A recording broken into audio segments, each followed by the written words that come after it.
இன்றைக்கு ஒரு காவலரை அடித்து கொண்டிருக்கின்றார்கள். இன்றைக்கு பயிற்சி மருத்துவரை கடத்த முயற்சித்திருக்கின்றார்கள். இது அரசுடைய கவனத்தில் கொண்டு வருவதற்கு தான் நான் அனுமதி கேட்டேன். எங்களை திட்டமிட்டு இன்றைய தினம் வெளியேற்றிருக்கின்றார் மரியாதைக்குரிய சபாநாயகர். எதிர்க்கட்சியை பொறுத்த வரைக்கும், அது பிரதான எதிர்க்கட்சியை பொறுத்த வரைக்கும், இப்படிப்பட்ட மக்களுடைய பிரச்சனையை அரசுடைய கவனத்தில் கொண்டு வந்து நடவடிக்கை எடுக்க வேண்டும் என்பதுதான் எங்களுடைய நிலைப்பாடு. ஆனால் இந்த அரசு மக்களை பற்றி கவலைப்படாத அரசு, குடும்பத்தை பற்றி மட்டும்தான் கவலைப்பட்டுகின்ற அரசு.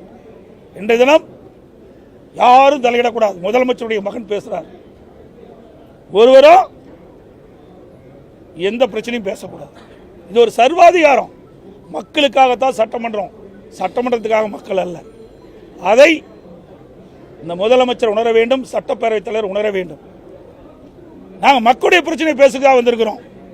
ஆனால் திரு ஸ்டாலின் தலைமை இருக்கின்ற அரசாங்கம் அவருடைய வீட்டு மக்கள் அதிகாரத்தில் இருந்து கொண்டு அவருக்கு பதிலுரை அளிப்பதில் யாரும் தடையாக இருக்கக்கூடாது. அது எவ்வளவு முக்கிய பிரச்சனையாக இருந்தாலும் சட்டமன்றத்திலே பேச அனுமதி கிடையாது என்ற சர்வாதிகார போக்கை இன்னைக்கு சட்டமன்றத்தில் அரங்கேறிக்கின்றார்கள். இது கண்டனத்துக்கு உரியது.